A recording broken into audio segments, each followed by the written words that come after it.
Scope creep is one of those scary ideas deep down in our minds whenever we want to be creative, especially while developing an indie game. It can easily make your game too big and too complex at early stages of your project that it will prevent you from finishing your dream game. But here is the catch. Dream game. Can we even create our dream game without scope creep? If we prevent ourselves from dreaming and improving what we have in our heads, would it be still possible to reach that perfect game that we imagined? Those are very hard questions that every solo game developer will face on the journey. I just realized, sorry for starting this video with such a sad message, but I promise it will get brighter later in the video. So, creating a perfect game often gives us the most fun, but on the other hand, overscoping can quickly ruin it. And yeah, it happened to me as well. Even recently, but if we cut out some parts of our game, it will prevent our game from reaching that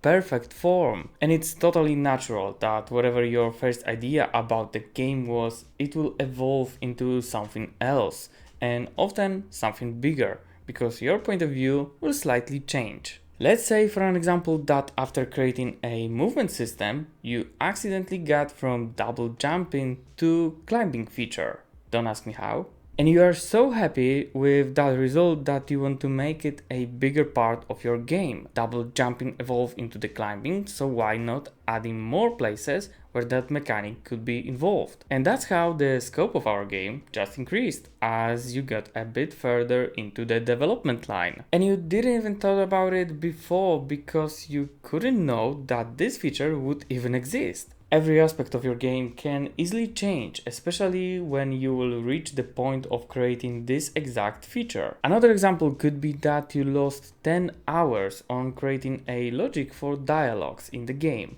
and in the end you are not satisfied with the dialogue system, so you want to scrap it all and tell the story to the player in some other way, like for example with some notes that could be picked up on different levels. Often changes like that can have an impact on other parts of your game, like that change will force us to have a monologue instead of a dialogue, and our character will simply read a whole note. And we can also ask if the player will be able to stack the notes in the inventory. Maybe we should have another position in the menu just to let the player read the notes again. The scope can change very easily, but be aware that it won't always increase, as sometimes with changes like that, it could decrease. Let's get back to the example with the notes instead of the dialogue system. With notes, you won't need to create assets for other players just to show how they talk. You won't need to have complex voiceovers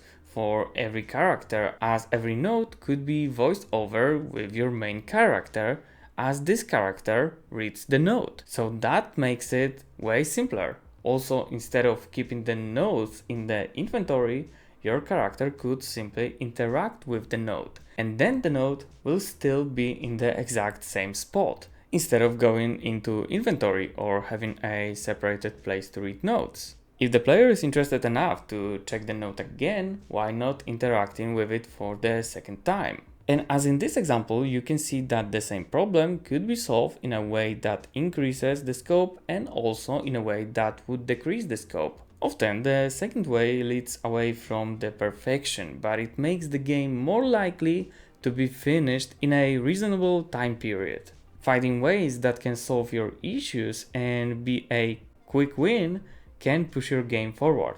Often the perfect image of the game that we have in our minds at the first stage of development won't be able to reach the finish line, as we need to make some compromises. Otherwise, reaching the finish line will be way harder, if not impossible. Perfection is the enemy of done. There are hundreds of games that were left behind just because the overscope went too far. Maybe a simple run mechanic would be faster to implement rather than adding vehicles to the game. Or maybe adding easy interaction system would be good enough instead of a complex inventory system. Scope creep can be very bad while developing the game, but we can try to manage it and reach that finish line with close to perfect but still a good game and not move that finish line further away from us. And I know about that because that recently happened to one of my games. And check out this video if you want to hear my story.